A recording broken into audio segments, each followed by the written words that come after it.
Welcome to another episode of Delta Investments Deep Dive, where we go in depth and unpack our research on specific stocks and discuss the risks.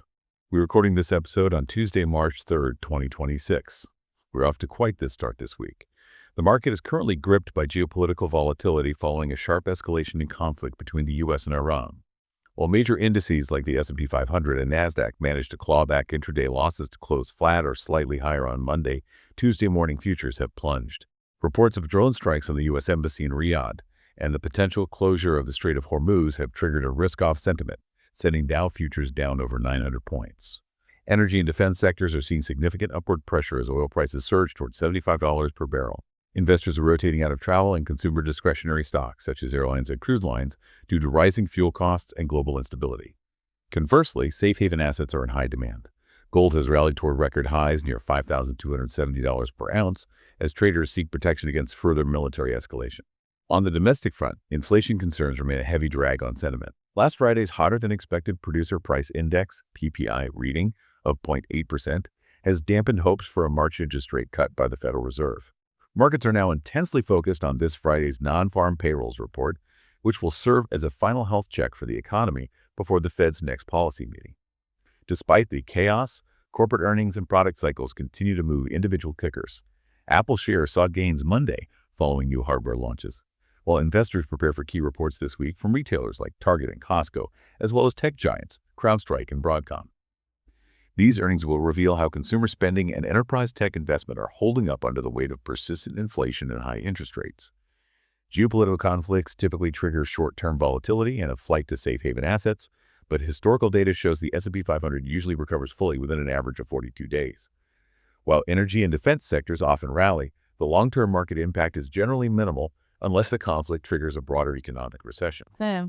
So, if you are trying to navigate this kind of macroeconomic volatility, it's incredibly easy to get tunnel vision. You see a 900-point drop in Dow futures, or you see gold hitting, $5,200 an ounce, and your immediate instinct is to just step back from the board entirely. But amidst all of this broad market turbulence, there are these distinct pockets of fundamental execution that are just completely decoupled from the macro drag. Yeah, they're operating on their own cycle. Exactly. So today, we are pivoting away from the interest rate anxiety and the geopolitical headlines. We're going to look at a company that is systematically demonstrating operational discipline in a highly complex hardware and software sector. We are doing a deep dive into Ouster. Ticker symbol OUST. Right, OUST. And that is the right framing to have. When the broader market is just reacting to headlines, the most valuable thing we can do for you is drill down into the underlying company data. Cut through the noise. Exactly, cut through the noise. And to construct this analysis today, we're drawing from a really robust stack of recent documentation. Yeah, a lot just dropped. Right. The primary catalyst for today's discussion is Ouster's Q4 2025 earnings report. Which literally crossed the wire yesterday. Yesterday, March 2nd, 2026. So we are pairing that with their annual reports, specifically parsing the data from their 2024 and 2025 Form 10-Ks, alongside institutional analyst coverage that's been tracking their strategic evolution since they moved to the NASDAQ exchange in late 2024. Yep. Furthermore, we have to deeply analyze this massive strategic shift they executed just a few weeks ago. The StereoLabs deal. Right, the $35 million acquisition of StereoLabs on February 4th. Which is huge. It is. So the objective today is to bypass the market panic and evaluate how Ouster is transitioning from a traditional Lidar hardware vendor into a unified platform for what they're calling physical AI. Physical AI. I love that term. And we are going to unpack exactly what that means later.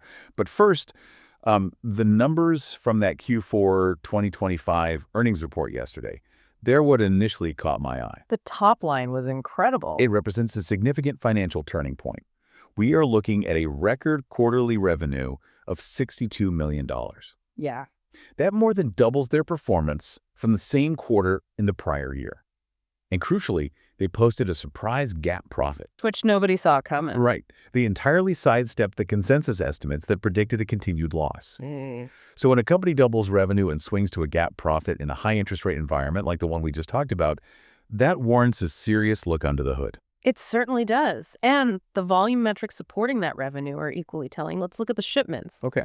In the fourth quarter, Ouster shipped over 8,100 sensors. That brings their total for fiscal year 2025 to over 25,000 units shipped. Oh. Yeah.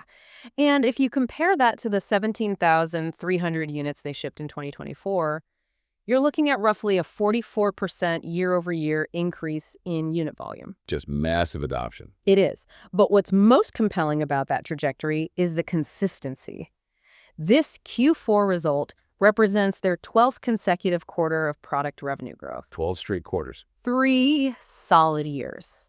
In the industrial hardware space, achieving 3 years of unbroken quarter-over-quarter revenue expansion is exceptionally rare. Right, because usually it's lumpy. You get a massive contract, revenue spikes, and then it drops while you fulfill it. Exactly.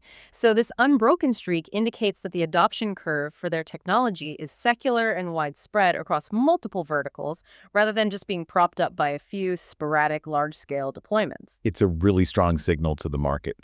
But, and I want to play devil's advocate here, I want to scrutinize that surprise GAAP profit for a minute. Let's do it. Because it is not quite as clean as a pure operational turnaround. No, it's not. The filings show that out of the total revenues for the year, approximately $23 million came from long-term IP license royalties, and $21 million of that landed squarely in the fourth quarter. The royalty asterisk. Exactly. So we have to ask, for anyone looking at this company, is this GAAP profit a structural shift in their core business economics? Or is it an accounting windfall from their legal department monetizing patents? That is the exact right question to ask, and the answer is that it's a bit of both. But you have to separate the two to value the company correctly. Right. You're right. The $21 million royalty payment in Q4 is highly anomalous. Because it's intellectual property licensing, there is virtually zero cost of goods sold associated with that specific revenue. It's pure profit. It flows almost entirely to the bottom line. Yeah. And that artificially inflated their GAAP gross margins for the year to 49%. 49% gross margin on hardware. Right, which, for context, is a 1,300 basis point expansion over their historical baseline. Now, the bullish interpretation of this, and it's a valid one, is that it completely validates their R&D spend. Because they own the patents. Exactly. Ouster holds foundational patents in digital Lidar architectures. The fact that competitors or adjacent market players are compelled to pay tens of millions of dollars to license this technology proves that Ouster's intellectual property has immense tangible value. They essentially own a toll road in the optics industry. That's a great way to put it. And I understand the validation aspect. It shows they aren't just assembling commodity components off the shelf. They actually invented the underlying methodology. Right. But from a forward-looking valuation perspective, you cannot model a 49% gross margin into 2026 based on a lump sum royalty payment. It's not recurring in the same way. Exactly. You have to strip out that $21 million royalty to see the true operational health of the manufacturing side of the business. So what does that look like? When you back that out, their core product margins are hovering in the high 30% range. Okay, high 30s. Right. Now, for a company manufacturing complex electro-optical hardware, a high 30s gross margin is still incredibly healthy. Oh, totally. It provides a very viable path to long-term profitability as their software revenues scale. But you are absolutely correct that the headline 49% margin is a distortion of their day-to-day unit economics. So relying on the core high 30s margin, we need to examine why their hardware commands that kind of premium in what used to be a highly commoditized, cutthroat space. The Lidar wars. The Lidar wars. It was a bloodbath. And this requires looking at the actual physics of what Ouster is building. And this is where their strategic divergence from legacy Lidar companies becomes apparent. Yeah, let's get into the architecture. If you look at the early iterations of Lidar, the bulky spinning buckets you used to see on the roofs of autonomous test vehicles a decade ago, they were essentially analog machines. Spinning KFC buckets, basically. Right. And they relied on discrete, low-yield mechanical assembly. Hundreds of individual lasers had to be hand-aligned by technicians. Very fragile. Incredibly fragile, expensive, and nearly impossible to scale in a modern manufacturing environment. Ouster took a completely different approach by shifting the entire architecture to a digital foundation. It's really like the shift from film cameras to digital cameras. That analogy is spot on, and that architectural shift is the technological moat that defines the company today. Break that down for us. Okay, so instead of using discrete components like those old analog buckets, Ouster integrated the entire Lidar system onto custom silicon chips. They are utilizing CMOS technology complementary metal oxide semiconductor fabrication. The same process used to make computer chips. Exactly. By doing this, they are effectively piggybacking on the massive trillion-dollar global semiconductor supply chain. They are riding the Moore's Law cost curve. Right, and because they're on that curve, their iteration cycles are fundamentally different. Faster and cheaper. Yeah. If a legacy analog company wants to improve the resolution or range of their sensor, they essentially have to redesign the entire physical assembly. They need new motors, new housings, new laser alignments. It's a massive capital expenditure just to release a new version. But Ouster's just designs a more efficient chip, prints it at a semiconductor foundry, and drops it into the same physical sensor housing. Precisely. And the core of this digital architecture relies on a specific piece of technology, a single photon avalanche diode. This is where the physics gets genuinely fascinating. In a traditional analog sensor, the receiver needs a fairly strong return signal, a lot of light bouncing back from an object to register a hit. Like a reflection. And when that photon hits the diode, it triggers an avalanche of electrons, amplifying the signal massively. Because Ouster has figured out how to integrate millions of these SPIs onto a single CMOS silicon chip alongside the processing logic, they have achieved a level of sensitivity and integration that analog systems simply cannot match. And we can track the generational leaps that this silicon-first approach enables. The documentation points out that back in 2022, they released their L3 chip, which powered their REV7 sensor line. The performance jump wasn't incremental. The L3 chip delivered a 10x increase in photon sensitivity compared to their previous generation. It doubled the effective range of the sensor and improved precision by 50%. But more importantly, for real-world applications, it offered a 7x improvement in detecting dark objects. Which is critical for safety. Exactly. So if an autonomous vehicle is navigating a poorly lit road at night, the ability to clearly resolve a black tire on dark asphalt from twice as far away, that is a massive safety upgrade.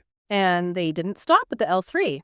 In 2024, they reached a critical milestone by taping out two entirely new custom silicon chips, the L4 and the Kronos chip. And taping out is the semiconductor industry term for finalizing the design and sending it to the foundry for fabrication, right? Exactly right. The L4 is the logical successor to the L3 for their scanning sensors, but the Kronos chip represents a paradigm shift. Kronos is designed specifically to enable their digital flash, or DF, product line. Which is targeted heavily at the automotive sector. Correct. The digital flash line is solid state, meaning absolutely zero moving parts, right? Right. No spinning mirrors inside. True solid state. No spinning mirrors, no microelectromechanical systems oscillating back and forth.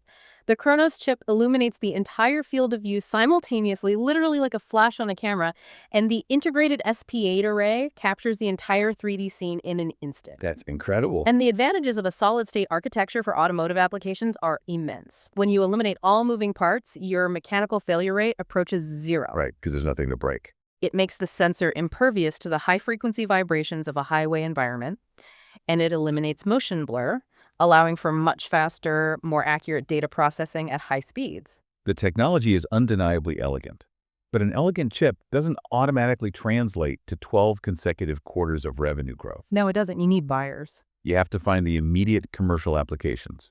The sources define 4 distinct verticals where Ouster is seeing traction: industrial, smart infrastructure, robotics, and automotive. And the use cases here illustrate exactly why companies are willing to pay for this level of perception. Let's talk about the industrial and agricultural side. Yeah, let's look at the agricultural deployment with blue-white. This isn't theoretical R&D. They are retrofitting standard heavy-duty farm tractors to be fully autonomous, utilizing Ouster's OS1 sensors as the primary perception engine. The blue-white example is one of the clearest demonstrations of ROI, return on investment, in the entire sector. Because of the labor shortage. Exactly. Agriculture is currently facing an existential labor shortage, and the operational windows for spraying or harvesting are incredibly tight and weather-dependent. By equipping these tractors with Ouster Lidar, they can operate 24 hours a day. Navigating complex orchards. Navigating orchards, avoiding obstacles, and managing chemical applications with zero human intervention in the cab.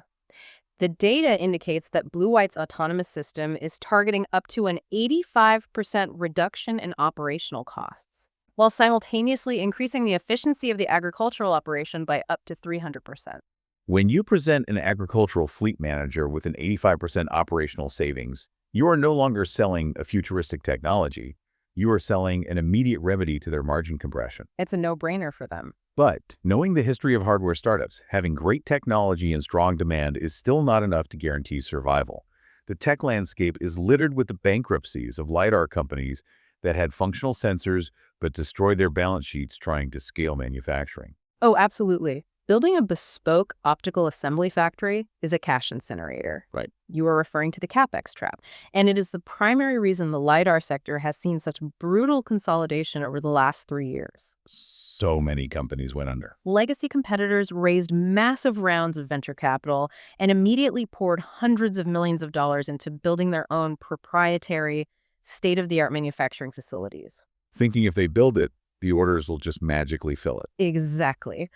But the structural flaw in that strategy is that if market adoption curves are even slightly slower than your internal projections, you are suddenly carrying the fixed overhead of a massive, underutilized factory. And the cash burn becomes fatal very quickly. Very quickly. So how is Ouster avoiding that? I mean, they shipped 25,000 units last year. They have to be building them somewhere. They avoided the CapEx trap entirely through a disciplined, asset-light manufacturing model. Because of the chips. Because their architecture is fundamentally based on digital silicon chips rather than complex mechanical assemblies, they don't need to build bespoke laser alignment factories. They recognized early on that their core competency was chip design and software logic, not factory floor management. Makes sense. Therefore, they outsourced their entire production line to massive, established contract manufacturing giants. Benchmark Electronics and Fabernet. Right, utilizing their existing highly optimized facilities, primarily located in Thailand. Okay, I understand the financial logic of turning fixed factory costs into variable per unit costs. It clearly protects your runway. But wait, pulling back a second, we just opened this discussion by detailing severe geopolitical volatility. We did. We're talking about drone strikes, potential closures of the Strait of Hormuz, global shipping disruptions. Isn't handing over your entire manufacturing process to a third-party facility in Thailand an incredible vulnerability right now? It's a risk. If a regional conflict disrupts shipping lanes in the South China Sea, or if Benchmark faces localized labor or supply issues, Ouster has no physical control over their own product. They can't just walk down to the factory floor and fix it. That is a very valid critique. And it is a structural risk inherent to any fabless or contract manufactured hardware company up to and including Apple. You are trading capital expenditure risk for supply chain risk. Which is a real trade-off. By relying heavily on Benchmark and Fabernet, Ouster does have significant geographical and partner concentration in their manufacturing pipeline. If a macro event disrupts the export of electronic components from Southeast Asia, Ouster's ability to fulfill that 12-quarter growth streak could be severely paralyzed. So how do they defend against that? The mitigation strategy for this involves maintaining strategic inventory buffers and ensuring the contract manufacturers have multi-geography capabilities, but the risk of supply chain shock is absolutely non-zero. It's a trade-off. Yeah. But looking at the balance sheet, that trade-off has clearly given them a level of financial armor that their competitors lack. Huge armor. By completely avoiding the debt associated with building factories, they have insulated themselves from the current high interest rate environment. The filings show that by the second quarter of 2024, Ouster had fully repaid all outstanding balances on their revolving credit facility using cash on hand. Incredible discipline. They closed out the 2025 fiscal year with $175 million in cash, cash equivalents, and short-term investments. And they are carrying zero debt. And in the current macroeconomic climate, a zero-debt balance sheet for a growth-stage hardware company is an immense strategic advantage. When the Federal Reserve holds rates higher for longer, the cost of capital becomes prohibitive. Right. Debt becomes toxic. Competitors who debt finance their factories are now watching their margins evaporate as they service that debt. If they have to roll over maturing debt facilities, the new, higher interest rates will be punishing. But Ouster doesn't have that problem. Ouster's clean balance sheet gives them the operational oxygen to weather macro slowdowns and, more importantly, the capital flexibility to make aggressive strategic acquisitions while their peers are just fighting to stay solvent. Which perfectly transitions into the next phase of their strategy, Yeah. and this is where the valuation multiple of the company could fundamentally shift. They are utilizing that operational stability to pivot hard into software. The software pivot. They are moving away from just being a hardware vendor into offering high-margin, recurring software-attached sales. This is the holy grail for any hardware business. Yeah. If you are exclusively selling sensors, your business model is entirely transactional. You secure a contract, you ship the hardware, you recognize the revenue, and then you have to go hunt for the next contract. It is a constant treadmill. But if you can transition the customer to a software subscription model tied to that hardware, you create a recurring revenue stream that compounds exponentially over time. With margins that far exceed physical manufacturing. Exactly. It's the enterprise equivalent of the razor and blade model, but the blades are digital. You buy the Ouster sensor once, but you pay a monthly licensing fee for the intelligence it extracts from the environment. Perfect analogy. And to execute this, Ouster has developed two primary perception software platforms, Ouster Gemini and Blue City. Gemini is essentially their spatial intelligence platform designed for security, perimeter defense, and logistics automation, while Blue City is custom-built for turnkey smart infrastructure and traffic management. Let's drill down into how this actually functions, because the leap from raw hardware data to software intelligence is significant. A Lidar sensor, by itself, simply outputs a 3D point cloud. Millions of spatial coordinates that map the distance to various surfaces. Right. To a human operator looking at a raw point cloud on a monitor, it looks like a chaotic, dense fog of pixels. It's unreadable. It's just geometry. Exactly. What platforms like Gemini and Blue City do is apply highly trained deep learning AI models directly to that point cloud. The software processes those millions of points in real time and semantically classifies the objects. It gives it meaning. It transforms the raw data into definitive intelligence. It tells the end user, this specific cluster of points is a pedestrian walking at 4 miles per hour. This cluster is a cyclist. This cluster is an autonomous forklift. And when you apply that specific capability to urban infrastructure, the utility is massive. Massive. The sources detail a major expansion of the Blue City solution by the Utah Department of Transportation. They aren't just running a pilot program. They're deploying this system across more than 100 intersections statewide. That's a huge deployment. And anyone who has driven a car knows the frustration of legacy traffic management. You're sitting at a red light at 2 a.m. with no other cars around because the system relies on those inductive loops buried in the asphalt. And those loops are terrible. They are constantly breaking due to thermal expansion of the road or heavy trucks, and they only provide binary data. Is a heavy piece of metal directly above the loop, yes or no? They can't tell you how fast traffic is moving in the distance, and they certainly cannot detect a pedestrian or a cyclist. Exactly. And municipalities have tried to supplement those loops with traditional 2D video cameras mounted on traffic poles. But cameras have severe limitations in an infrastructure context. Right, weather and lighting. They are blinded by direct sunlight at dawn and dusk. Their performance degrades massively in heavy rain, snow, or fog. And perhaps most critically, they struggle at night. Right. Furthermore, deploying thousands of high-resolution video cameras across a city raises significant and justified public privacy concerns regarding facial recognition and continuous surveillance. That is where the digital LiDAR combined with Blue City completely changes the paradigm. LiDAR provides its own active illumination via lasers, meaning it operates flawlessly in complete darkness. It brings its own light. It isn't affected by glaring sunlight or shadows. It can track the speed, trajectory, and volume of every vehicle, cyclist, and pedestrian moving through a complex intersection simultaneously. And without the privacy issues. Right, because the sensor only maps physical shapes. It doesn't capture color data, facial features, or license plates. It inherently preserves the privacy of the public while providing city planners with hyper-accurate 247 traffic flow data to reduce congestion and prevent accidents. And we are seeing similar transformative applications in the security sector. Yes, the Constellus partnership. The recent strategic partnership with Constellus is a prime example. Constellus is a massive global player in security and risk management.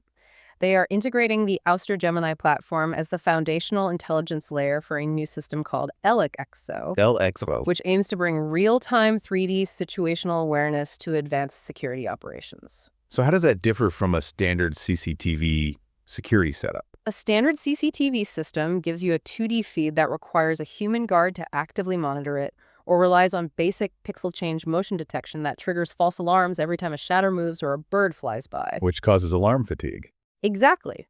By deploying Gemini, Constellus is creating a true 3D volumetric perimeter. If an unauthorized individual breaches a secure facility, the system doesn't just record them, it tracks their exact X, Y, and Z coordinates in real time, calculates their trajectory, and can automatically classify whether the intrusion is a human, an animal, or a vehicle. It completely automates the threat detection layer with near zero false positives. Fun. And from an investment standpoint, the beauty of the Utah DOT and the Constellus deployments is the structural lock-in. The moat. Once a state transportation department trains its traffic engineers on the Blue City dashboard, or a global security firm builds its standard operating procedures around the Gemini classification logic, the switching costs become astronomically high. You can't just swap it out. They cannot easily rip out an Ouster sensor and replace it with a competitor's hardware because the competitor's raw data stream won't interface seamlessly with the specific AI logic they have embedded into their daily operations. The software creates a deeply entrenched ecosystem that guarantees recurring subscription revenue. It is the ultimate moat. But Ouster recognized that to truly dominate the perception space, Lidar alone, even with excellent software, has limitations. Which brings us to the big news. Right. Lidar is incredible for spatial accuracy, depth, and operating in adverse conditions, but it lacks semantic color and high-resolution texture data. That realization is what drove the massive strategic move they made last month. We have to discuss the acquisition of StereoLabs. This is the catalyst that completely redefines the company. On February 4th, 2026, Ouster finalized the acquisition of StereoLabs in a $35 million transaction comprised of cash and stock. To fully grasp why this is such a pivotal moment, we need to examine what StereoLabs brings to the architecture. Because up until this point, we have been talking exclusively about LiDAR and lasers. Right. StereoLabs is entirely different. They are pioneers in computer vision and AI perception. That's right. StereoLabs' core competency lies in advanced optical sensors, specifically their highly regarded ZED camera line. ZED, yes. Unlike LiDAR, which measures the time of flight of a laser pulse, the ZED cameras utilize advanced stereoscopic vision to capture both high-resolution 2D color data and 3D depth data simultaneously, with incredibly low latency. Let's dig into that stereoscopic vision aspect because it is crucial. It essentially mimics human biology, right? Exactly. Human beings perceive depth because our two eyes are offset slightly. Each eye captures a slightly different 2D image of the world. Right. Our brain instantly processes the differences between those two images, the disparity to calculate how far away an object is. StereoLabs has engineered camera arrays and, more importantly, the underlying mathematical algorithms to replicate this process digitally. So two lenses. Their ZED cameras capture two parallel video feeds, and their proprietary software, which they call the Neural Depth Engine, uses advanced AI to instantly calculate a highly accurate 3D depth map from those flat 2D images. Doing that stereoscopic calculation on the edge, meaning on the device itself, in real time, without sending it to a massive cloud server, is incredibly difficult from a computational and thermal standpoint. It is a massive engineering challenge, and StereoLabs has spent years perfecting it. The result of that optimization is that their ZED cameras provide a sensing price-to-performance ratio that is roughly 10 times better than traditional industrial cameras. 10 times. But the true genius of this acquisition isn't just bolting a camera onto a LiDAR sensor. It is the fusion of the two distinct modalities to create what Ouster is now calling physical AI. Physical AI is a great marketing term, but let's define the actual mechanics. Sure.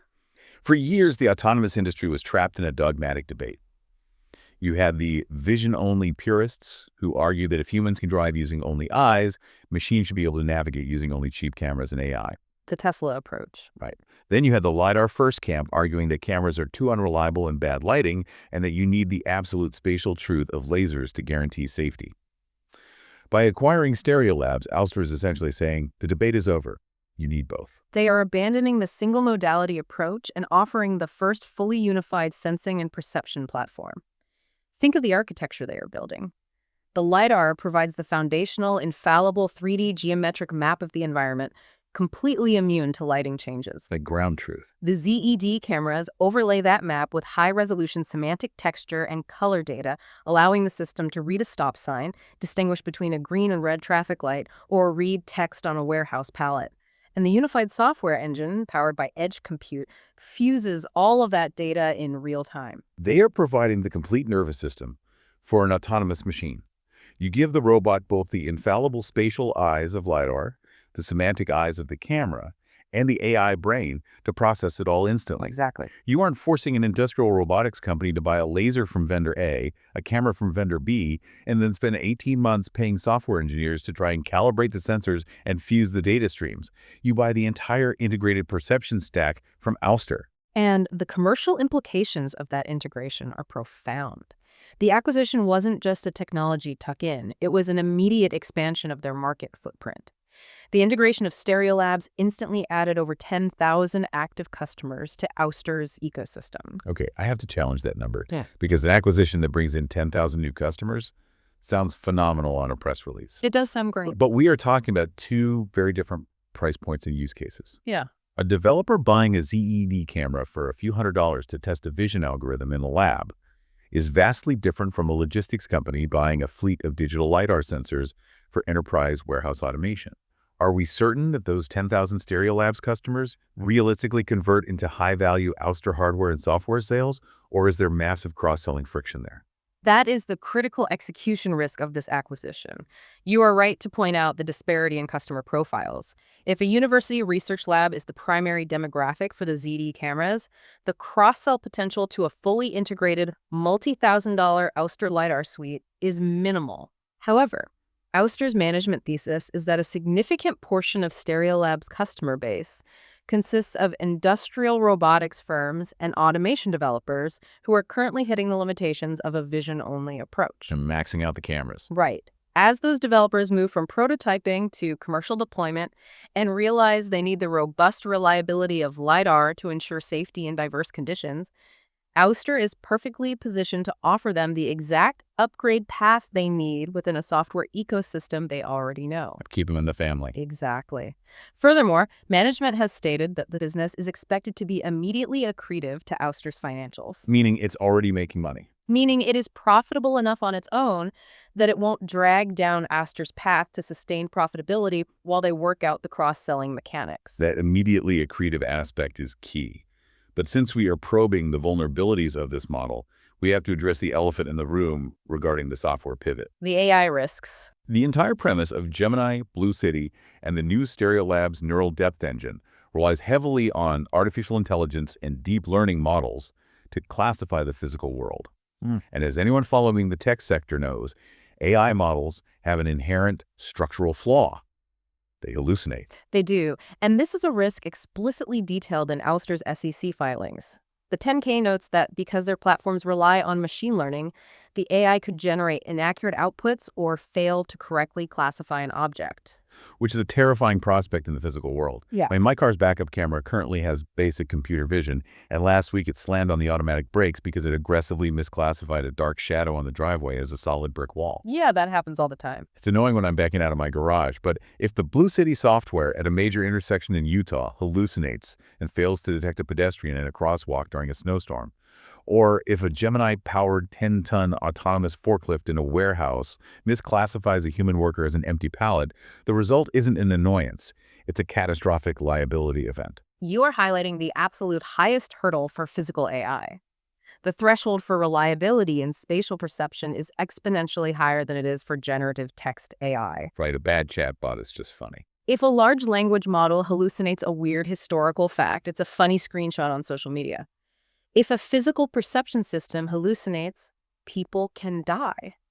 The liability and reputational damage of a major perception failure in a safety-critical moment could completely derail the company's growth trajectory. So how do they mitigate that? The mitigation strategy brings us right back to the hardware architecture. The reason pure vision-only AI is so susceptible to dangerous hallucinations like mistaking the side of a white semi-truck for a bright sky is because it has to infer depth mathematically. It is guessing based on pixels. It doesn't actually know how far away it is. Right. Ouster mitigates this by anchoring the AI logic to the absolute ground truth geometry of the LiDAR point cloud. The AI isn't guessing how far away the pedestrian is. The laser pulse provides the exact measurement down to the centimeter. So the LiDAR checks the camera's work. The sensor fusion strategy with StereoLabs is designed specifically to cross-validate data. If the camera AI gets confused by a shadow, The Lidar confirms there is no physical mass there. It builds redundancy into the perception stack. Sensor fusion as a safety net. It is mathematically sound, but the execution has to be flawless. And speaking of flawless execution, we need to bring this entire analysis back to the ultimate reality check, the financials. Let's look at the full year. We spent the first segment discussing that $62 million record revenue and the surprise GAAP profit in Q4. But we also established that $21 million that was a one-time IP royalty. When you look at the full picture for 2025, the reality is still somewhat sobering, isn't it? It is. While they narrowed their losses significantly down from the massive hundreds of millions in cash burn seen in previous years across the sector, the operational net loss for the entire fiscal year of 2025 was still $60.4 million. $60 million. They are still burning operational cash to scale the business. Right. And while the royalty payments provide excellent padding for the balance sheet, the true test of this business model is operational leverage.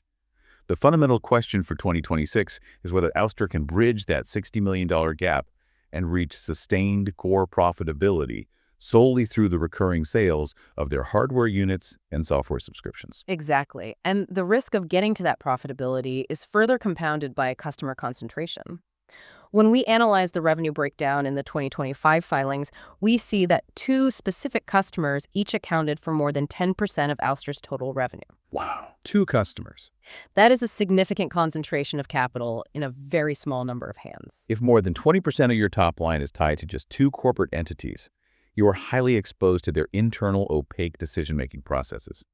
If one of those major logistics clients hits a macroeconomic wall and decides to freeze all capital expenditures, delaying their autonomous warehouse rollout for 18 months, Ouster's revenue projections for the year would be immediately devastated. That key man risk in their sales pipeline is something investors must model into their risk assessments. It introduces a level of quarter-to-quarter volatility that can rattle the stock price, even if the underlying technology remains sound. So, synthesizing everything we have discussed, the technological supremacy of their digital CMOS architecture, the strategic brilliance of the asset-light manufacturing, and the StereoLabs acquisition, juxtaposed against the realities of supply chain vulnerability, AI hallucination liability, and a concentrated customer base, what is a forward-looking trajectory. Let's look at the outlook for 2026 and the consensus from the institutional analysts covering the stock. Management has issued very confident guidance for the first quarter of 2026. They are projecting revenue to land between $45 million and $48 million. Okay. Now, it is important to contextualize that this Q1 guidance includes approximately 7 weeks of revenue contribution from the newly integrated StereoLabs business, so it is not a pure organic apples-to-apples comparison with Q1 of 2025. Right. However, even when you back out the estimated StereoLabs contribution, it represents a very strong continuation of their secular growth trend. And what stands out to me from the reporting is management's absolute rigidity regarding their long-term financial framework. They are not shifting the goalposts.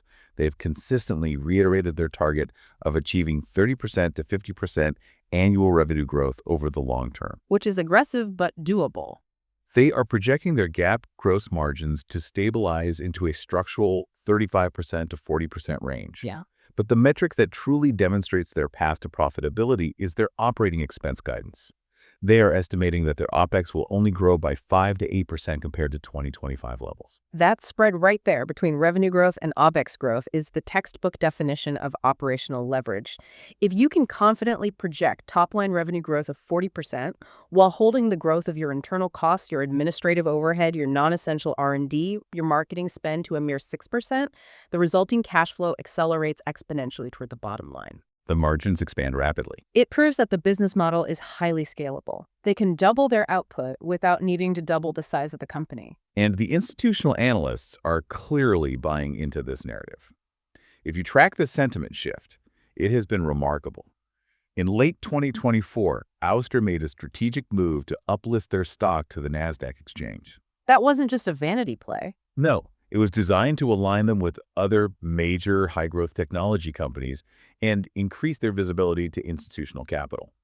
When you combine that increased visibility with the 12 quarters of consecutive growth, the asset-light balance sheet survival, and the visionary leap into physical AI with StereoLabs, the Wall Street verdict has turned intensely bullish. The conviction across the analyst coverage is palpable right now.